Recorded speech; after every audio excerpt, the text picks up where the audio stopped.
Welcome back to our channel. Today we'll guide you through the process of allowing fonts permission in Chrome on your PC. Follow these simple steps.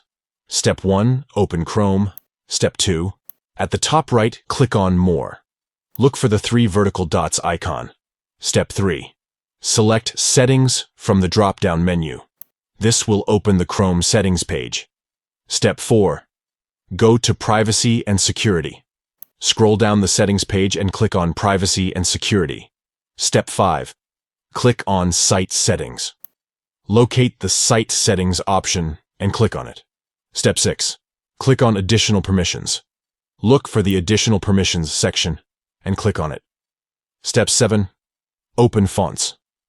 Find the Fonts option and click on it. Step 8. Finally, click on Sites can ask to use fonts installed on your device. This will allow websites to request permission to use fonts installed on your computer. That's it. You've successfully allowed fonts permission in Chrome on your PC. Now, websites can utilize the fonts installed on your device for a better browsing experience.